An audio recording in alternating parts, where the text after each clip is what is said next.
Kako bi kroz cijelu, ali stvarno cijelu godinu imali zdravo, ukusno i prije svega svježe ubrano povrće, idealno rješenje jeste plastenik.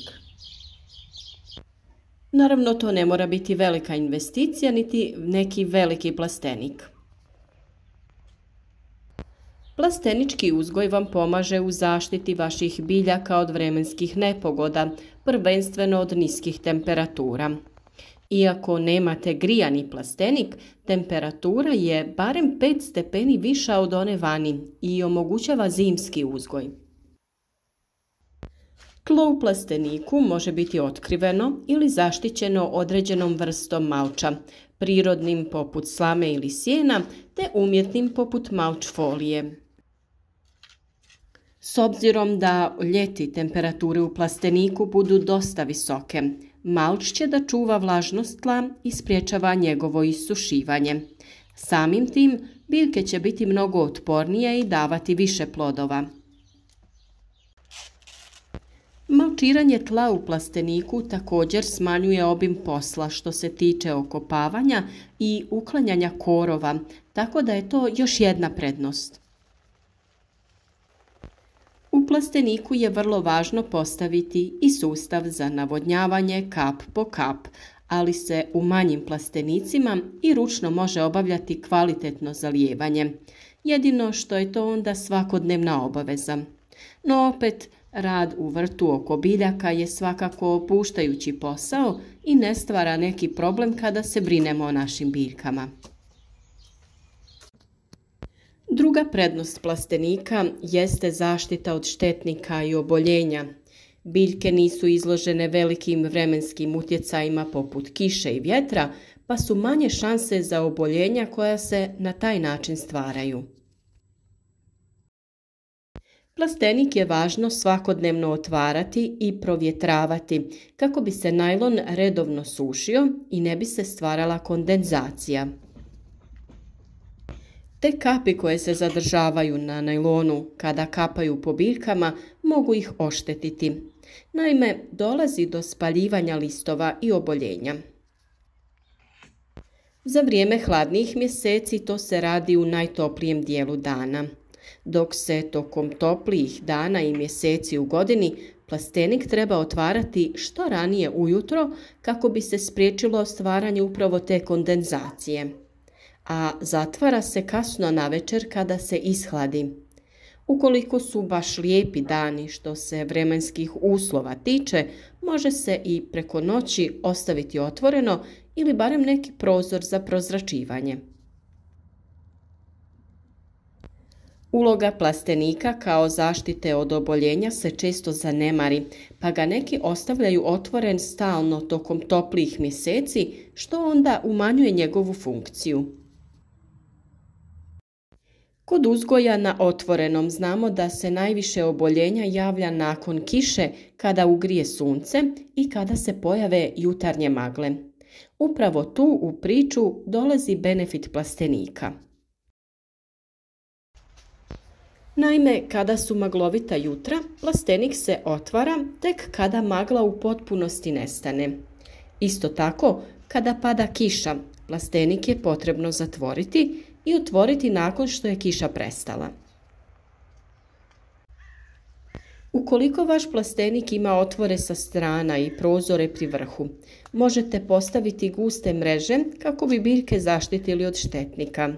Sa istim tim mrežama prekrivamo plastenik tokom ljetnih mjeseci kako bi smanjili temperaturu zraka. Ukoliko imate mogućnost, to jest ako je manji plastenik, na tlo možete postaviti i mreže na određenu dubinu kako bi odradili zaštitu od glodavaca i spriječili njihov ulazak unutar plastenika. Kroz naše video savjete često pričamo i o uzgoju biljaka u plasteniku i na otvorenom, pa ćete sigurno pronaći mnoštvo savjeta koji će vam pomoći. A sve što uzgajate na otvorenom bez problema možete uzgajati i u plasteniku. To se pogotovo odnosi na period od aprila do septembra. Biljke koje su osjetljive na niske temperature i mraz se uzgajaju od početka aprila pa do kraja septembra, ovisno od vremenskih uslova pojedine godine i područja gdje se vi nalazite. Sezona uzgoja tih biljaka se može krenuti i malo ranije, ali je potrebna dodatna zaštita u obliku agrioplatna kako bi se osigurala još koji stupanj viša temperatura. Naravno da prije samog uzgoja tih biljaka možete u tom plasteniku uzgojiti presadnice koje su vam potrebne za uzgoj. Na našem kanalu imate posebne video savjete o tome kako napraviti klijališta i kako osigurati biljkama adekvatne uslove za razvoj. Kako pripremiti prostor gdje će vaše presadnice biti sigurne uz pomoć nekoliko sijalica i agrioplatna. Link vam se nalazi u opisu videa za detaljno objašnjenje. A kada u jesen najave pad temperature, vrijeme je da se plastenik očisti, poberu svi preostali plodovi i krene priprema za zimski uzgoj. Popravite stanje tla sa dodavanjem stajnjaka, humusa ili glistinca, možda nekog drugog prirodnog hranjiva koje imate dostupno. U svakom slučaju, u plasteniku će temperature biti pogodne za sjetvu i nicanje raznih biljaka. One koje mi redovno uzgajamo tokom zime su crveni luk, salata, blitva, špinat, radič, rukola, rotkvica i te slične biljke. One u ovim uslovima lijepo niču i napreduju. Kada su blage zime, dužina njihovog uzgoja se smanjuje i ranije dođe vrijeme za berbu. Berete ih sve do proljeća kada dođe vrijeme za uzgoj presadnica. Vjerujem da ćete ih sve već i potrošiti do početka aprila kada dolazi vrijeme za pripremu za ljetnu sezonu uzgoja. Naravno da se plastenici neke optimalne veličine vrlo efikasno mogu iskoristiti i za dodatnu zaradu, pa u vrijeme kada nema nekog izobilja u vrtu možete uzgojiti svježe povrće za prodaju. A naravno u zimskom periodu jedna korpica listova raznog zelenila osigurati će sve za jačanje imuniteta, a biti će i idealan poklon za drage ljude. U plasteniku se malo teže održava plodored, pa je važno redovno nadoknađivati hranjiva u tlu koje biljke iscrpe tokom sezone uzgoja. Također, stanje što se tiče štetnika na biljkama u plasteniku nije idealno, pa dođe i do pojave lisnih ušiju, tripsa i sličnih nametnika.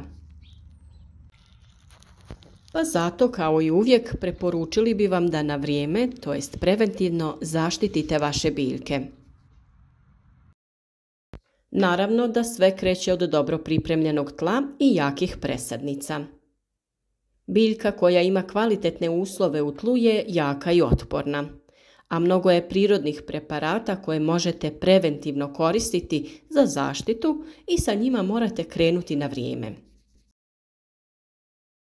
U opisu videa će biti linkovi za naše preporuke i recepte pripreme prirodnih preparata.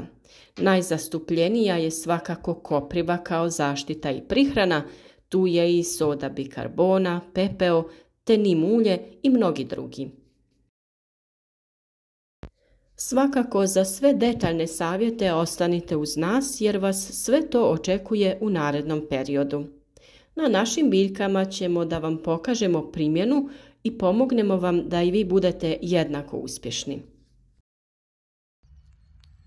Nadamo se da ćete prepoznati kvalitetu našeg rada, podržati nas sa lajkom, podijeliti video sa prijateljima kako bi što više ljudi imalo koristi upravo od ovog što mi radimo. Svakako ostavite i komentar ukoliko imate neko pitanje, podijelite sa nama vaše iskustvo sa uzgojem biljaka u plasteniku, kako i u kojem dijelu svijeta vi uzgajate biljke.